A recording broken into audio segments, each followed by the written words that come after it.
मजलिस इत्तेहादुल मुस्लिमीन को एक कैंडिडेट 2.5 लाख लोगों से नहीं मिला कि वो उन्हीं में से निकालकर उनका एक नुमाइंदा बना सके, कि जिसकी वजह से उन्हें बाहर का एक कैंडिडेट को लेकर आके उनके बीच में खड़ा करना पड़ रहा है उनकी रहनुमाई के लिए। इतने सालों की क़यादत के बाद अगर वो एक कैंडिडेट तैयार नहीं कर सके तो ये जमात की फेलियर है। और अगर जमात समझती है कि याकूतपुरा के लोग नाकाबिल हैं इस पोजीशन के लिए तो ये उनकी भूल है। इंशाअल्लाह बरकातहू। दोस्तों, मैं फहद मखसूसी आपका भाई, आपका दोस्त, एक बार फिर आपके दरमियान आपके जहनों को ताज़ा करने के लिए आया हूँ कि हैदराबाद में गुर्बत इतनी ज्यादा बढ़ गई है कि बादाम इतनी आसानी से मुयस्सर नहीं है, जिसकी वजह से बातें याद रहती नहीं बल्कि याद दिलानी पड़ती है।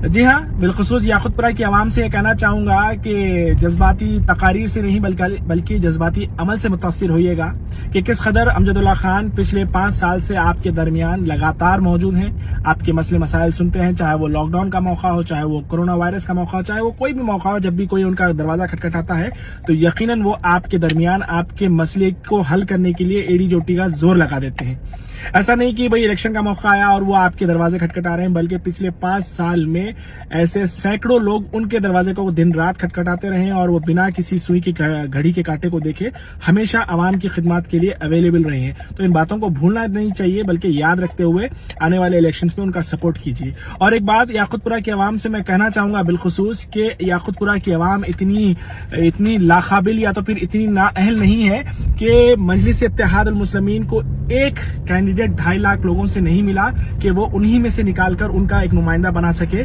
कि जिसकी वजह से उन्हें बाहर का एक कैंडिडेट को लेकर आके उनके बीच में खड़ा करना पड़ रहा है उनकी रहनुमाई के लिए।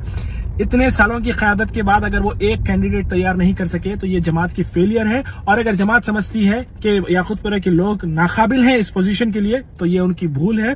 इंशाअल्लाह याकूतपुरा के लोग अमजदुल्ला खान को वोट देकर ये बताएंगे कि ये हम में से और ये हमारे मसले मसाइल को समझते हैं और हम काबिल हैं अपने एक काबिल शख्स को चुनने के लिए। देखिए, एक छोटा सा एग्जाम्पल, अगर खुदा न खास्ता आपके घर में किसी किस्म की मुश्किल आ जाती है, परेशानी आ जाती है, तो उस परेशानी को हल करने के लिए घर का शख्स ही जो है ना उसे ज्यादा बेहतर समझ सकता है, ना कि दूसरे महल्ले का कोई गैर जिम्मेदार दूसरे महल्ले का आके आपके परेशानियों को हल करने वाला नहीं है, समझने वाला नहीं है। तो आप ही के घर का शख्स उस परेशानी को समझेगा और उसे हल करने के लिए एड़ी चोटी का जोर लगाएगा।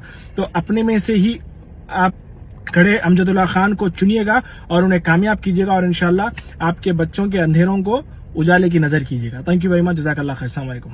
आज इलेक्शन है, इलेक्शन में कई उम्मीदवार आते हैं, कई सियासी जमातें आते हैं। सारे दुनिया का इलेक्शन एक तरफ, ओल्ड सिटी का इलेक्शन एक तरफ। जो दूसरे मुकामात पर जो इलेक्शन होता है वो इलेक्शन वहां पर डेवलपमेंट की बात की जाती है कि अगर कोई नुमाइंदा पहले 5 साल में एमएलए रहा, कारपोरेटर रहा, एमपी रहा, उन्हें क्या काम किया उस बुनियाद पर आवाम उसको वोट देती है।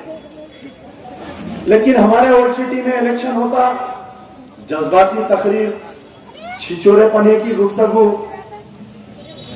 मोहतरम एमपी साहब मलकपेट में बोले कि उनके एमएलए साहब थूकते ज्यादा, फिर एक जगह बोले माजिद हुसैन नामपल्ली के एमएलए साहब थूकते ज्यादा, फिर यहां पर नशेमन नगर में बोले अहमद पाशा कादरी, उन्हों भी थूकते, बचपन में फिल्मा देखते। अरे उन्हों थूके तो जिक्र करे, आप कितने करोड़ों की वक्त की जायदाद थूक दिए वो नहीं बोले, तो वो भी बोलना था।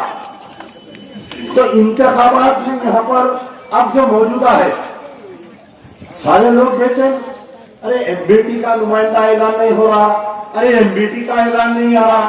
अरे खैरो मियां, दूल्हे का दस्तरखान आखिरी में बिकता, दूल्हे का दस्तरखान कब बिकता? बिक गया, दूल्हा आ गया आपके सामने।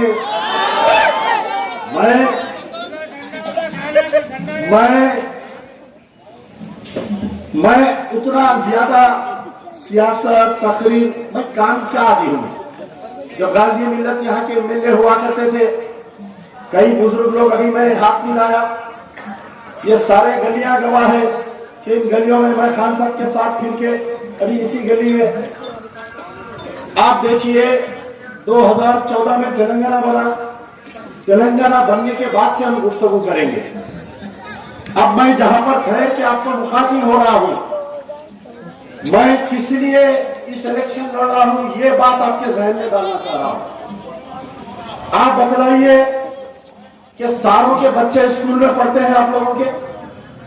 सारे जितने लोग यहां पर है, हर किसी के बच्चे स्कूल में पढ़ते हैं और प्राइवेट स्कूल में पढ़ते हैं। हर घर में 3 से 4 बच्चे हैं। हर महीना 5,000 से 7,000 फीस आपको देना पड़ रहा है।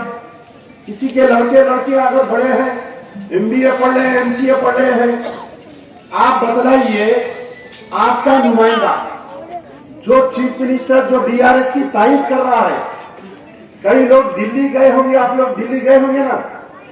दिल्ली में अरविंद केजरीवाल जो गवर्नमेंट स्कूल्स को बनाया, आज दिल्ली में कोई शख्स प्राइवेट स्कूल में अपने बच्चों को नहीं पढ़ाता है, गवर्नमेंट स्कूल में पढ़ाता है।